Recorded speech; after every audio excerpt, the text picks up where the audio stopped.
Salam sejahtera di dalam Tuhan kita, Yesus Kristus. Ya, nama saya Pendeta Cornelius Ritiau.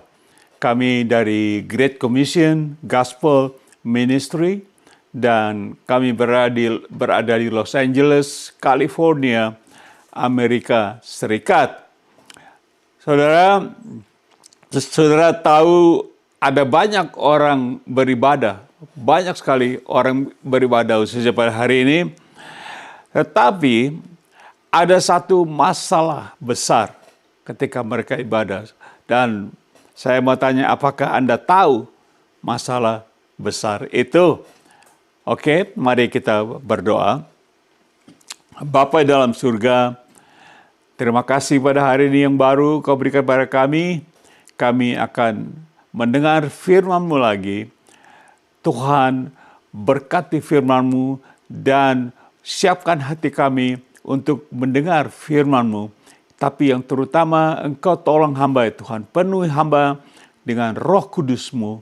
Ketika hamba berbicara, supaya hamba dipimpin oleh Roh Kudus-Mu untuk memuliakan nama-Mu. Di dalam nama Tuhan Yesus Kristus, hamba berdoa. Semua katakan? Amin. Amin. Saudaraku, mari kita lihat note sebelum kita masuk dalam judul. Note-nya yaitu saya pribadi, saya teringat dengan Presiden Soekarno. Mungkin Anda juga kenal siapa Presiden Soekarno, yaitu Presiden Indonesia pertama. Dia sangat hebat, saudaraku, dan sering dibanggakan oleh rakyatnya Indonesia dan dielukan, sangat direspek dan kadang dipuja-puja. Dan kalau ditanya apa saya tahu Presiden Soekarno, saya jawab tentu saya tahu dong. Tetapi kalau ditanya apa saya kenal beliau, saya jawab tidak. Karena saya tidak pernah bertemu, bersalaman, kenalan dengan ngobrol-ngobrol dengan beliau dan sebagainya. Jadi saya tahu, tapi saya tidak kenal. Mari kita lihat judul hari ini, yaitu ibadah sejati. Mari kita katakan bersama, ibadah sejati. Dalam bahasa Inggris, true worship. True worship. Dan kita akan masuk dalam poin nomor 1, yaitu tidak dikenal. Kita katakan, tidak dikenal. Unknown. Unknown. Coba kita baca Kisah Para Rasul pasal 17 ayat 23.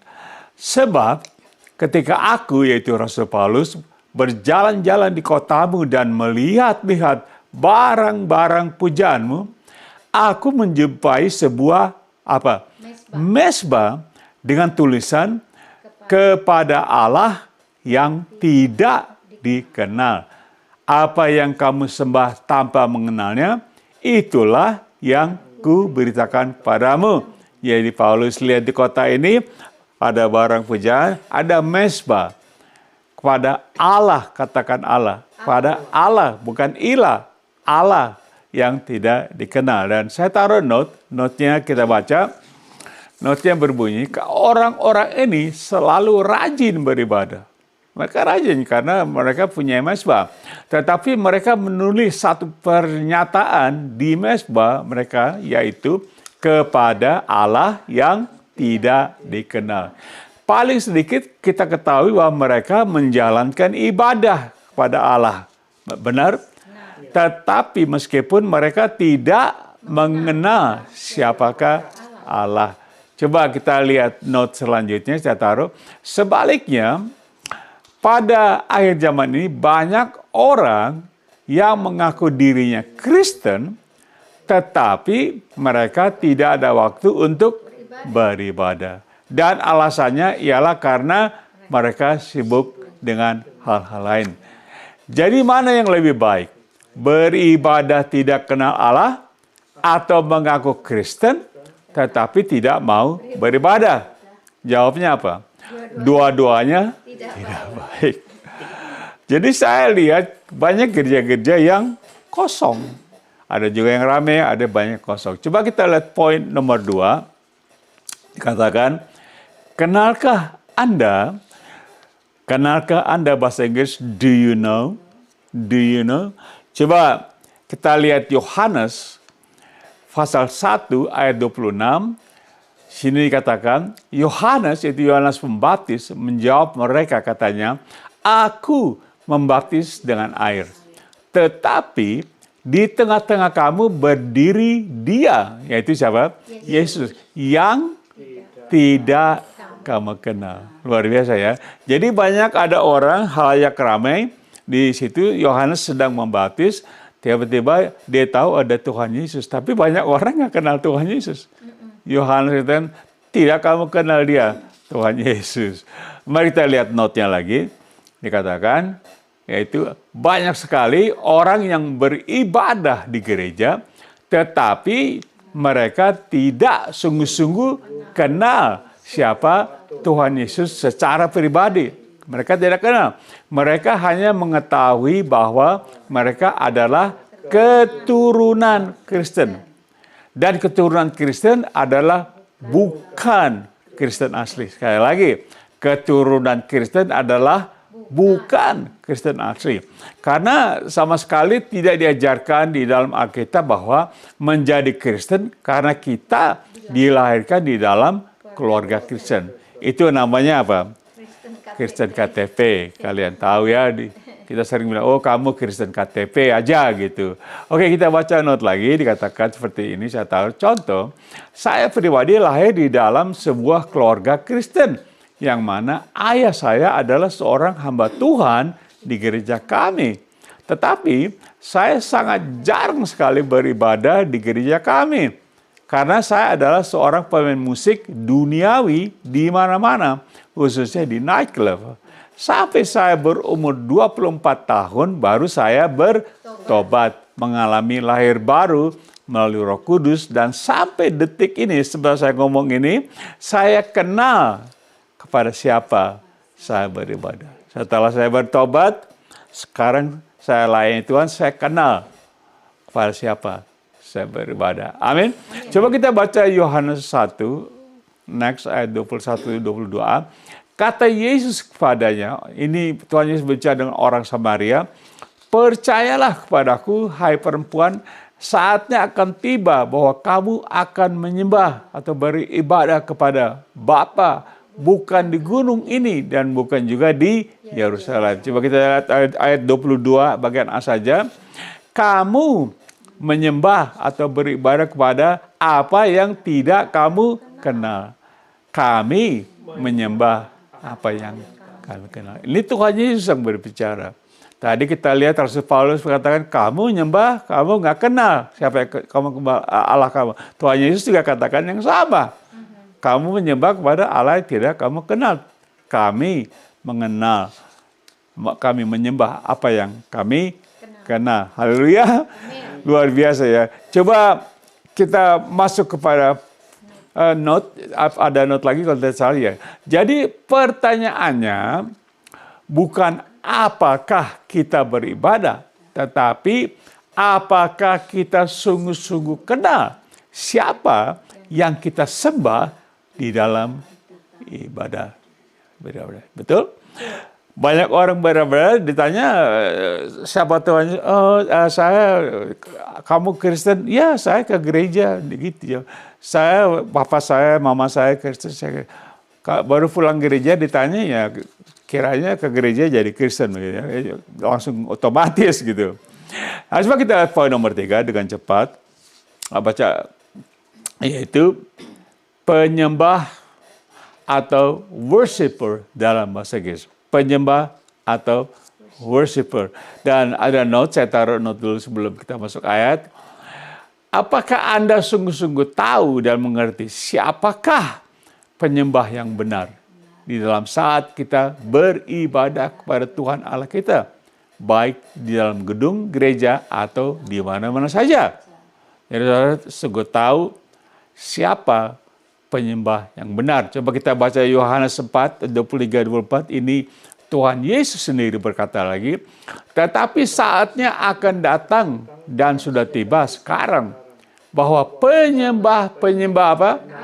Penyembah-penyembah benar akan menyembah Bapa, yaitu Bapa di sorga, dalam roh dan kebenaran. Sebab Bapa menghendaki penyembah-penyembah demikian. Jadi Bapa di surga menghendaki penyembah-penyembah benar. Berarti, dengar, menurut Tuhan Yesus ada penyembah-penyembah yang tidak benar. Okay, ada penyembah benar. Coba kita baca ayat 24-nya.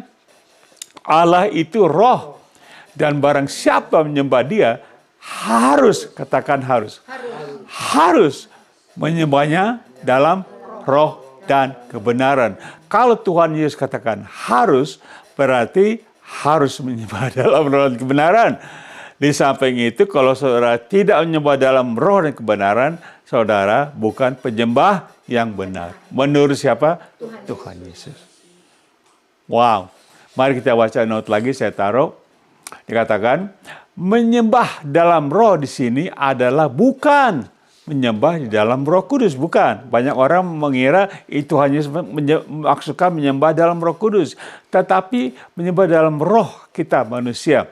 Dan roh kita bisa diganggu atau dipengaruhi oleh roh-roh jahat.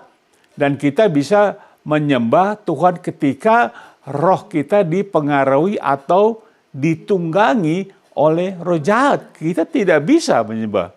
Waktu roh kita diganggu dan segala macam roh menguasai hidup kita, kita menyembah Allah tidak bisa.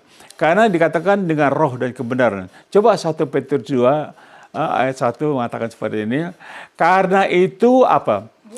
Buanglah segala kejahatan, segala tipu muslihat, dan segala macam kemunafikan, kedengkian, dan fitnah. Kemunafikan, saudara, sounds familiar? Kita ke gereja, banyak yang munafik. Makanya Tuhan Yesus tidak suka orang-orang munafik, orang Farisi ya.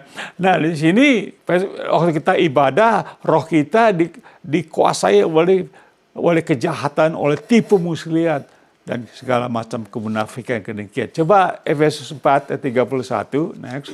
Katakan segala kepahitan, kegeraman, kemarahan, pertikaian, dan fitnah hendaknya dibuang di antara kamu. Demikian pula segala macam kejahatan. Ini dalam waktu kita mau menyembah, saudara. Ini harus dibereskan dulu semuanya. Coba kita lihat note, dikatakan gini dengan cepat. Dan kebenaran, menyembah dengan roh dan kebenaran, kan? Tadi kita jelaskan dalam roh, bukan Roh Kudus, roh manusia. Nah, dan kebenaran artinya kita sungguh-sungguh menyembah Allah Bapa dengan hati dan iman kita tertuju kepada Tuhan Yesus. Lagi pula janganlah kita menyembah karena dipaksa atau terpaksa atau karena kita menginginkan sesuatu dari Dia. Amin. Dan Tuhan tidak bisa disogok. Ya, saya lihat, saudara, ini semua saya lihat ada orang mau ke gereja menyembah karena ada sesuatu, mau sesuatu dari Tuhan. Coba kita baca Roma 12 ayat 1, dikatakan, karena itu, saudara-saudara, demi kemurahan Allah, aku, Rasul Paulus, menasihatkan kamu supaya kamu mempersembahkan tubuhmu sebagai persembahan yang hidup, yang kudus, dan yang berkenan kepada Allah. Itu adalah apa? Ibadahmu yang sejati.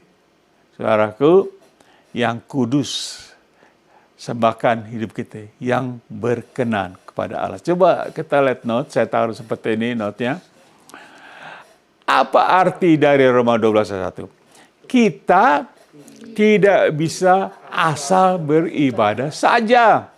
Tetapi kita harus sungguh-sungguh mempersembahkan tubuh kita sebagai persembahan yang hidup, kudus, dan berkenan kepada Tuhan Allah. Jikalau tidak, maka ibadah kita tidak sejati dan atau apa? Percuma saja. Nah, saudara mungkin tanya, Pak Ritiau, Masa ada orang beribadah kok percuma? Oh ya, kita coba lihat. Note lagi saya taruh di sini.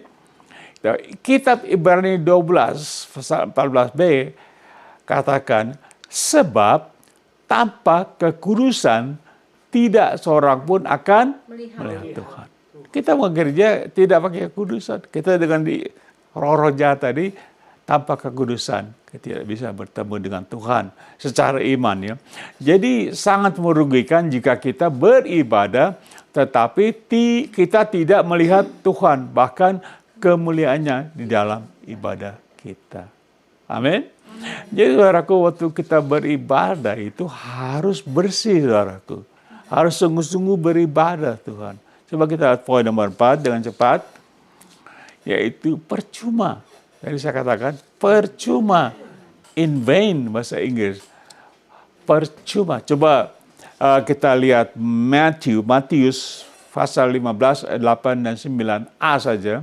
Ini Tuhan Yesus berkata, bangsa ini memuliakan aku, yaitu Yesus, dengan bibirnya, padahal hatinya jauh daripada aku. Nah, ini Tuhan Yesus yang ngomong. Coba saudara perhatikan ayat 9, bagian A saja.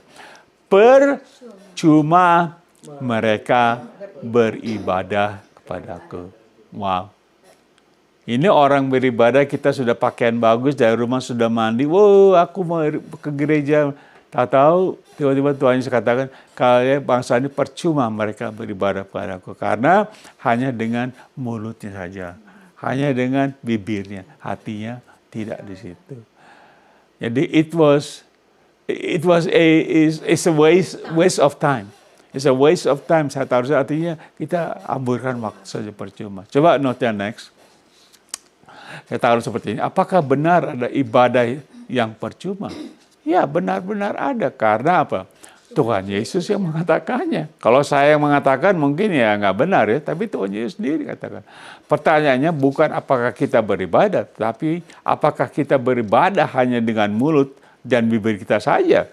Atau sungguh-sungguh dengan hati, roh kita, dan kebenaran. Amin. Sekali lagi notis saya taruh lagi supaya kita lebih mengerti lagi. Jadi kita harus benar-benar beribadah dengan apa? Hati kita yang murni. Hati kita dibasuh oleh darah Yesus dan iman yang tulus terhadap Tuhan Yesus. Jadi ibadah itu, saudaraku, setelah saya jelaskan gini, saudara mulai berpikir, wow, Pak Arito jelaskan, saya jadi bingung nih. Saya jelaskan dari firman Tuhan. Coba kita baca Ibrani 9 ayat 14. Next dikatakan begini. Betapa lebihnya darah Kristus yang oleh roh yang kekal telah mempersembahkan dirinya sendiri kepada Allah sebagai persembahan yang tak bercacat. Baca ini. Akan menyucikan hati nurani kita dari perbuatan-perbuatan yang sia-sia. Supaya apa? Supaya kita apa? Dapat beribadah kepada Allah yang hidup. Amin. Jadi darah Yesus menyucikan kita. Tuhan Yesus mati kayu salib, kita dikuduskan dari hati nurani yang sia-sia supaya kita bisa beribadah. Jadi tidak sembarangan, saudara. Coba Ibrani 11 ayat 6a saja. Next kita baca. Tetapi tanpa iman tidak mungkin orang berkenan kepada Allah. Amin. Saya katakan tadi, dengan hati, dengan iman datang kita beribadah. Coba kita baca Roma 14 ayat 23 bagian B saja. Dan segala sesuatu yang tidak berdasarkan iman adalah apa? Dosa. Nah, ini firman Tuhan, bukan saya Tuhan. Oh, Pak Arito tuh sekarang ngomongin dosa. Pak Arito gimana sih khotbahnya? Bukan, saudara. Saya tidak menuding dan tidak menuduh. Saya mengajar ibadah yang sejati. Saudara ingat, jangan sembarangan kita ibadah. Makanya kadang-kadang ibadah kita asal bunyi, asal ya lewat aja, nggak betul-betul memuliakan Tuhan. Coba saya taruh note di sini, katakan segala sesuatu termasuk beribadah. Jadi kalau kita beribadah tanpa iman, bukannya berkenan kepada Allah, malah kita berbuat dosa. Dan semakin kita lakukan atau berbuat tanpa iman, semakin kita berdosa terhadap Allah yang kita sembah. Bayangkan saudara, saudara sedang menyembah Tuhan, beribadah, tapi tanpa iman. Segala sesuatu tanpa iman berdosa. Makin kita beribadah, makin berdosa. Karena tanpa iman. Kalau kita lihat poin terakhir, poin nomor 5, yaitu semakin giat. Semakin apa? Giat. More diligently. Kita dengan cepat, kita baca Ibrani 10 ayat 25. Janganlah kita menjauhkan diri dari pertemuan ibadah kita, seperti dibiasakan oleh beberapa orang. Tetapi marilah kita saling menasihati dan semakin giat melakukannya menjelang hari Tuhan yang mendekat. Amin. Jadi kita jangan menjauhkan diri dari ibadah. Tadi saya katakan banyak orang akhir zaman ini udah malas gitu. Ada kadang rutinitas, jadi nggak ada perbedaan. Aduh, aku ada urusan lain begitu. Coba kita lihat note.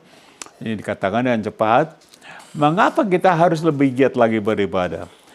Karena hari kedatangan Tuhan sudah di ambang pintu dan tidak ada seorang pun yang tahu kapan waktunya.